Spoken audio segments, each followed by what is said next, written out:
En solo 3 años de trabajos arqueológicos, desde el 2015, el Turuñuelo se ha convertido en uno de los yacimientos más sobresalientes de la protohistoria peninsular. Cada hallazgo es una primicia y la interpretación, la lectura de su registro arqueológico ha colocado al Valle del Guadiana, a Extremadura en definitiva, en el epicentro de los estudios tartésicos. Esther Rodríguez, subdirectora de los trabajos, visita por segunda vez el plató de Arqueudima para hacer balance de este fecundo trienio de excavaciones en el Turuñuelo. Bienvenida, Esther, por segunda vez. Muchísimas gracias por invitarme de nuevo.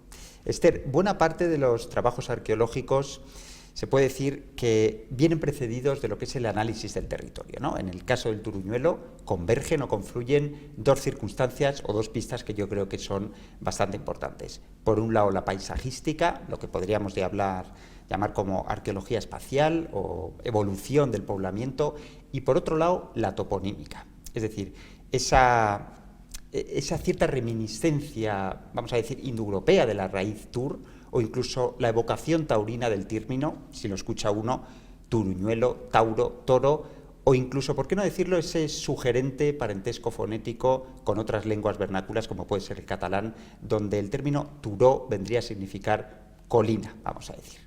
¿Cómo podrías darle sentido al hecho de que lo que hoy es un edificio al descubierto, un edificio tartésico al descubierto, haya sido durante tantos siglos un túmulo, una simple, vamos a decir, protuberancia del paisaje?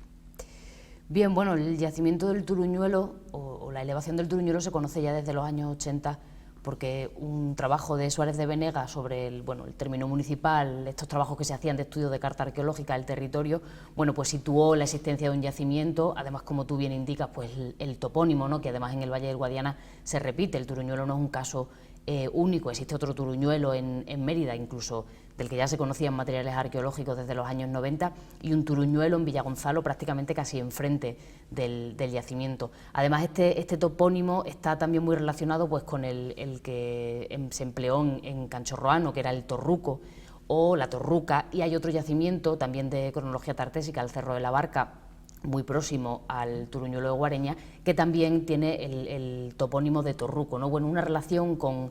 En Extremadura utilizamos mucho el término terruño, ¿no?, desde la tierra, pues bueno, esa relación entre el terruño, la pequeña elevación, ¿no?, el terrenito, el cerrito, que bueno, no únicamente esconde yacimientos protohistóricos, porque existen casos de turuñuelos en el Valle del Guadalquivir, por ejemplo, que lo que esconden es un dolmen. Pero bueno, esa relación entre el yacimiento o el asentamiento antiguo y la perduración del topónimo.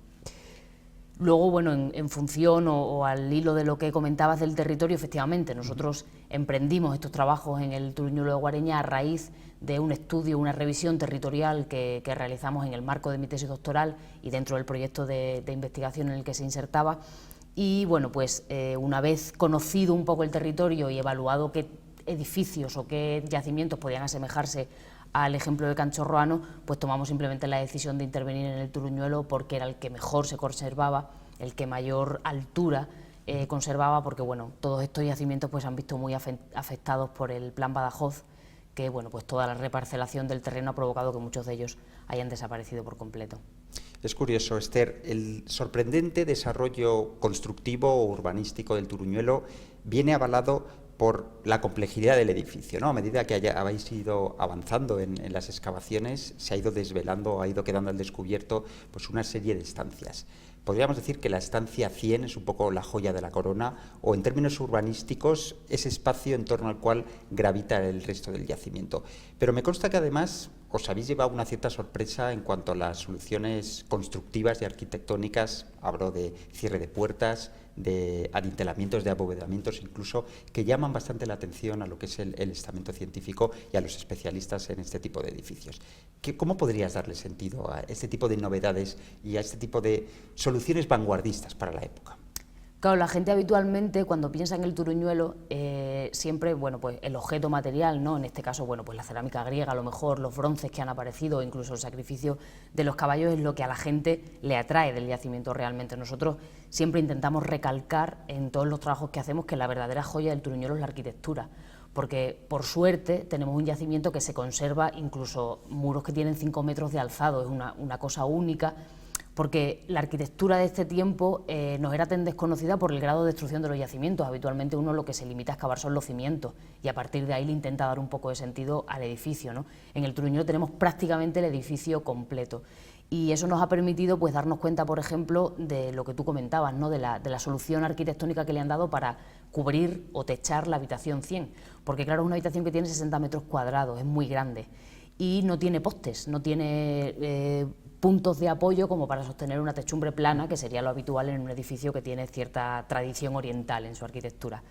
Y en este caso pues nos sorprendió mucho cuando excavamos el suelo de la habitación, porque localizamos un gran número de ladrillos, pero de ladrillos cocidos, no de adobes, sino de ladrillos cocidos intencionadamente, que bueno, decíamos de dónde procederán estos elementos, hasta que nos pusimos a estudiar los muros. Los muros del Turuñuelo, algunos tienen 3 metros de anchura, y eso justamente es para darle la solidez suficiente como para sostener, pues en este caso, una bóveda por aproximación de hiladas, que es la solución, bueno, aparte del el ensayo técnico, bueno, pues los muros del Turuñuelo, en este caso de la estancia 100, curvan a intervalos regulares, lo que nos ha permitido, bueno, pues calcular la hipótesis de la primera existencia de una bóveda en la protohistoria peninsular. Esther, has abordado el estudio de la estancia 100, vamos a decir, como continente, ¿no?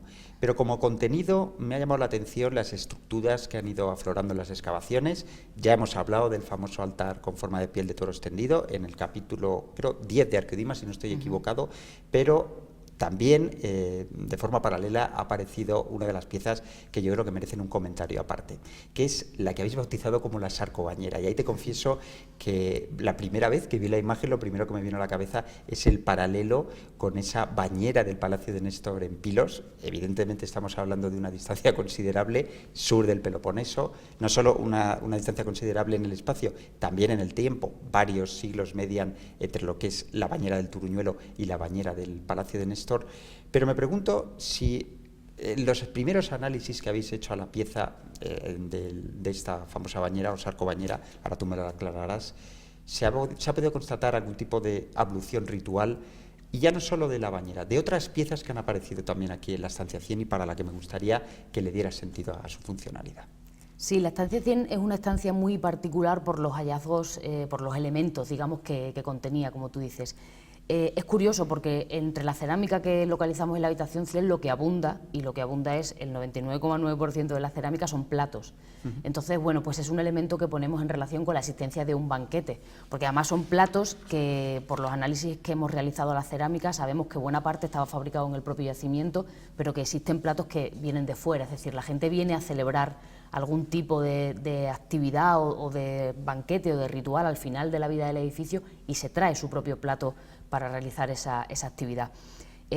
Bueno, hay otros elementos pues, como las esteras de esparto que localizamos en el suelo de la estancia, la pileta semicircular que teníamos, una caja de marfil que también es una de las grandes joyas de esta habitación y bueno, por supuesto, lo que llamamos sarcobañera, que en realidad bueno, es la única manera de no llamarle sarcófago, porque realmente parece un sarcófago, tiene la medida, mide 1,70 m entre sus extremos exteriores, es decir, cabe una persona, sobre todo de esta época, perfectamente tumbada, pero es verdad que mientras no haya muerto no hay sarcófago. Entonces, bueno, su uso como bañera, quizá como contenedor de agua o para lavar el cuerpo de un difunto, bueno, la verdad que esto es aventurar ideas, ¿no? Que no lo sabemos realmente.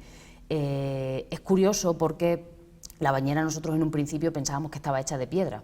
El sustrato geológico del yacimiento es cornubianita y por la tonalidad de la pieza siempre pensábamos que sería piedra.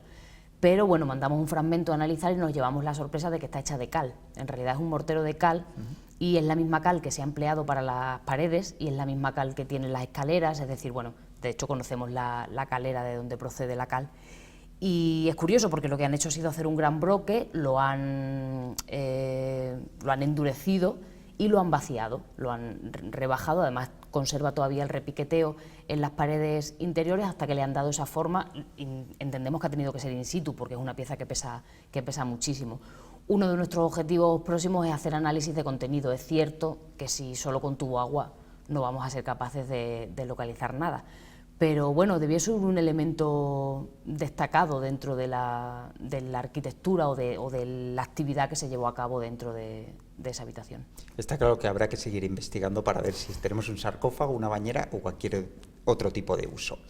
Esther, como la actualidad manda, vamos a poner el foco ahora en otro de los espacios que yo creo que merece también una explicación un poquito más extensa, ¿no? Hablo del patio, de ese espacio, de ese área del edificio del Turuñuelo, donde ha habido dos novedades que yo creo que son bastante importantes y bastante trascendentes desde el punto de vista científico. Por una parte, ese tramo de escaleras con una cierta veta ceremonial, vamos a decir, que posiblemente podríamos considerar un incunable arqueológico, porque parece que no hay precedentes, al menos en la zona, y ni siquiera en el Mediterráneo tengo claro que haya casos parecidos para esta época. Por una parte, ese tramo de escaleras, y por otra parte, ese hallazgo que ha conmovido a la comunidad científica, que son esa serie de esqueletos, de cuerpos inertes de animales sobre el suelo de la habitación. Una imagen que me atrevería a decir que es un tanto turbadora e inquietante y para la que me gustaría que nos dieras una explicación, ¿no? ¿Cómo podrías articular la función o explicar la función de este patio con ese tramo de escaleras y esos cuerpos inertes sobre el suelo de la habitación? Bueno, la aparición, el hallazgo del patio ha sido una cosa fundamental para poder entender la arquitectura del Turuñuelo y para poder entender un poco las fases constructivas que tiene el edificio, porque mientras excavábamos las estancias de arriba, sobre todo la habitación 100, teníamos muchos problemas porque al estudiar los muros, como te comentaba, nunca localizábamos los cimientos de piedra. Entonces decíamos, es imposible que un edificio de esta magnitud se sostenga sin un cimiento de piedra, por muy anchos que sean los muros. Claro, cuando apareció la escalera, nunca nos imaginábamos que tuviera 11 peldaños, siempre, bueno, era un peldaño más, bueno, pues era el último, pero no, parece que no terminaba. Es verdad que es una pericia arquitectónica única en el mundo occidental. A día de hoy en el Mediterráneo occidental no conocemos nada parecido. De hecho, nos extraña que en yacimientos coetáneos como a lo mejor Canchorroano no desarrollaran este tipo de arquitectura si la conocían. Pero lo cierto es que, claro, la escalera nos explicó por qué los suelos de arriba estaban hundidos. Y es que, claro, estábamos excavando el piso superior, porque la escalera tiene 3,20 metros de altura y lo que salva es la distancia entre el piso inferior y el piso superior. Lo que hace al yacimiento del Turuñuelo un ejemplo todavía más excepcional, porque es la primera vez que conservamos dos plantas constructivas en alzado, bueno, que podemos subir esas escaleras. Y claro, las escaleras dan acceso a un patio que todavía no conocemos sus dimensiones porque solamente conocemos el cierre de la cara norte, que es además el cierre que nos ha permitido conocer los cimientos del Turuñuelo, es decir, el Turuñuelo sí tenía cimientos, lo que pasa es que arriba no los encontramos porque estábamos en el piso superior. Y claro, ya, bueno, pues la sorpresa de la última campaña ha sido efectivamente este sacrificio ritual de, hasta el momento, 23 caballos, 5 vacas, 3 cerdas y un pequeño ternerito. Me parece el arca de Noé, eso, ¿no? Sí, no sabemos cuántos animales más quedarán porque es cierto que el patio no termina.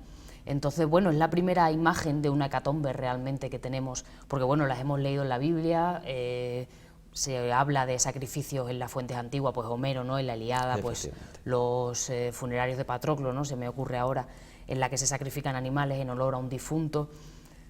Que lleguen a 100, pues la verdad que no lo sabemos.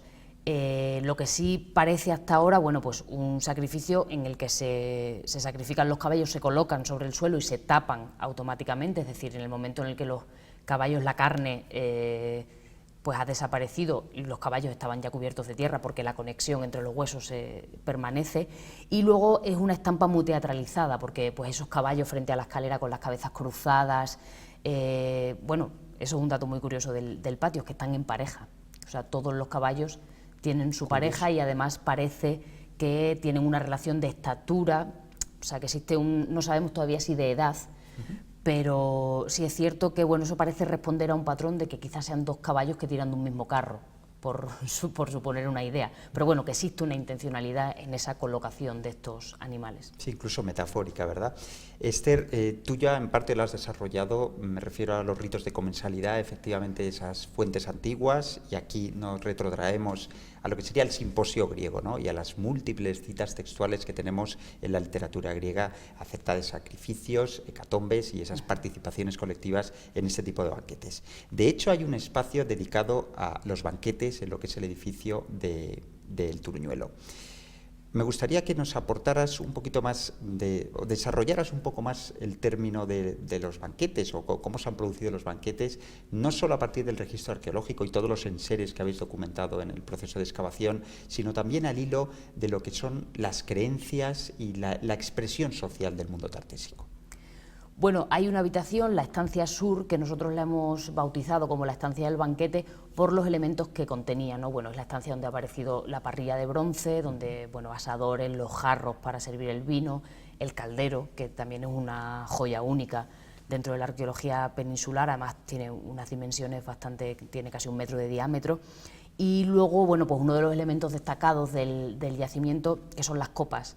Y es curioso porque son copas para beber vino, pero no son copas griegas, sino imitaciones locales, es decir, han copiado la forma de la copa griega, y es muy curioso porque incluso han intentado pintar algunas y no lo han conseguido, entonces están llenas de manchurrones de pintura negra, pero bueno, parece que han formado parte de este ritual junto, bueno, pues una colección de cuencos pintados, 2 fuentes, varias tapaderas, un juego de anzuelos, es decir, muchos elementos relacionados con esta comensalidad, que, bueno, pues básicamente tiene que ver con el final del edificio. A mí una idea que me gusta recalcar mucho cuando hablamos del Turuñuelo es que la gente tiene que tener en cuenta que lo que está viendo es un momento concreto y final. Eso no quiere decir que el edificio estuviese destinado durante toda su vida a eso, sino que simplemente en el último momento del final del edificio, sea por la clausura del propio edificio, sea por la existencia de un enterramiento quizá, ¿no? Porque los banquetes siempre se han puesto muy en relación con, bueno, pues la celebración de vamos a celebrar la muerte de alguien para que vea que le queremos, ¿no? De alguna manera. Un rito de clausura, Un rito de clausura, efectivamente. Entonces, bueno, pues está dentro de esa relación. Existen muchas discrepancias e incluso existen bastantes trabajos de investigación acerca de si lo que reproduce realmente un banquete al estilo griego. Bueno, tiene elementos, porque lógicamente pues el consumo del vino, el hecho que las copas sean copias, pero bueno, no se reproduce exactamente igual, entre otras razones porque nos falta un elemento fundamental, por ejemplo, que son las cráteras, para la mezcla del vino y del agua. Oye, nunca se sabe, quizá alguna habitación del Turuñuelo esconda una joya de cerámica griega. Bueno, eso solamente llevamos excavado el 9%, es decir, nos queda mucho terreno por excavar y muchas habitaciones por descubrir. Entonces, bueno, supongo que todas seguirán este discurso dentro de esa actividad social que debió de reunir allí a una gran cantidad de gente. Indudablemente, Esther. Esther, parece difícil dar con un planteamiento certero que zanje para siempre un debate, y tú lo has tocado ahora en tu respuesta, que es el final del edificio. Me consta que aquí en el propio proceso de excavación habéis ido constatando pues el sellado del edificio, el abandono de los enseres, evidentemente la población o los ocupantes de este edificio pusieron rumbo a otras latitudes, no sabemos cómo, pero ¿cómo resuelves tú este enigma? Es decir, ¿por qué se van? ¿A dónde se van? ¿Y cómo se produce este cambio de escenario de las personas que abandonan el edificio del Turuñuelo? Bueno, el final del edificio del Turuñuelo te atrae a 1.000.000 de preguntas. Lo que sí tenemos claro es que en un momento determinado, además un momento determinado que coincide con el final de otros yacimientos como Canchorroano o La Mata, el edificio se sella, es decir, ellos deciden realizar este ritual que va acompañado, bueno, pues de un incendio, bueno, un gran banquete que también se documentó en Canchorroano, un incendio del edificio y su clausura ocultándolo completamente para que pase desapercibido en el paisaje, hasta el hecho de que crean una pequeña loma que, bueno, pues 2.500 años después se ha mantenido allí, nadie lo ha tocado. En el caso del Turuñuelo es curioso porque en Canchorroano para sellar el edificio lo que hicieron fue tirar sus muros y rellenar las habitaciones. En el Turuñuelo los muros son tan anchos que eso no lo han podido hacer. Entonces han rellenado el edificio con todo el material que han encontrado, desde trozos de ladrillo, limos del río, piedras, es decir, basura básicamente, hasta el punto de que, por ejemplo, la bañera la rompieron, ¿no? Que eso también es un acto, la ruptura de la riqueza, un acto que entra dentro de estos ritos de fin de un ciclo. La bañera la rompieron y los fragmentos los estamos recuperando en la excavación de diferentes estancias. No estaba dentro de la habitación 100, solamente estaba la base. Todo su contorno lo hemos ido recuperando a lo largo de las excavaciones. Y rellenan todas esas habitaciones y el último tramo final lo que hacen es crear una capa de arcilla amarilla que, bueno, en algunos puntos conserva incluso hasta medio metro de potencia, y a veces se ven incluso los propios ladrillos de adobe porque son como ladrillos que han ido colocando hasta que han creado este túmulo. Y es curioso porque dentro de esa unidad estratigráfica es donde localizamos la cerámica griega ática, propiamente dicha.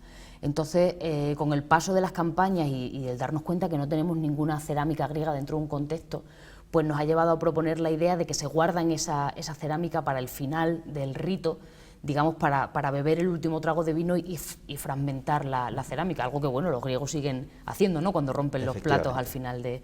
Entonces, bueno, pues conforme vayamos abriendo más habitaciones, pues podremos ir viendo un poco más de este rito final de romper la cerámica ática sobre el suelo.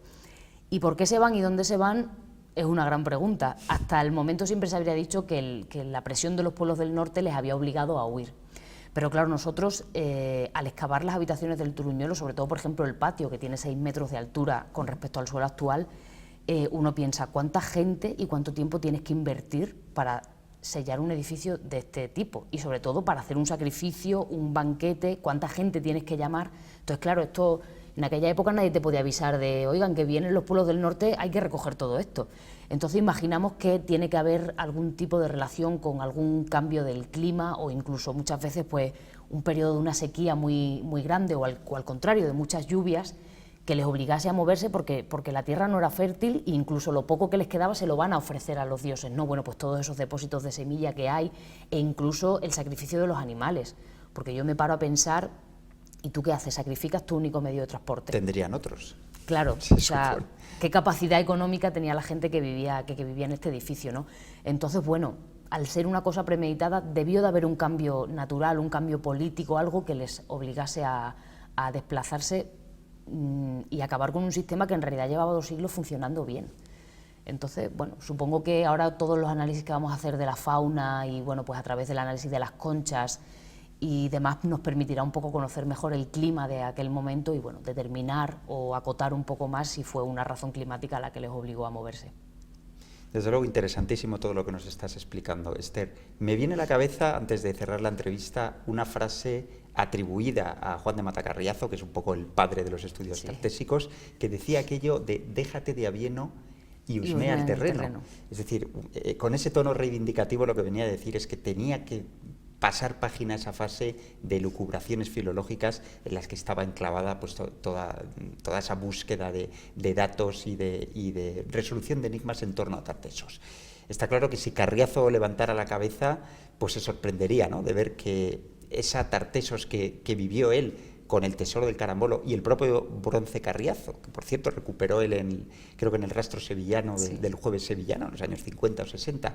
Bueno, pues varias décadas después, lo real es que Tartesos es una evidencia arquitectónica, no solo orfebre, urbanística, lo estamos viendo en el Turuñuelo, por ejemplo, que da que pensar y que desde luego evidencia que ha cambiado mucho pues, el rumbo de los estudios tartésicos en todo este tiempo, y el Turuñuelo en ese sentido tiene mucho que decir. Esther, muchas gracias por convertirte en nuestra tartesióloga de cabecera, por darnos esas explicaciones tan puntuales y tan científicas por otra parte, y espero que no sea la última vez que estés sentada aquí dándonos pues otra primicia más sobre el Turuñuelo. Muchas gracias, Esther. Muchísimas gracias a vosotros. Muchas gracias a Esther Rodríguez, muchas gracias también a Mar de los Santos, Daniel Fiunte en el control, y a todos ustedes os espero, o les espero, mejor dicho, en la próxima entrega de Arqueología. Muchas gracias y hasta pronto.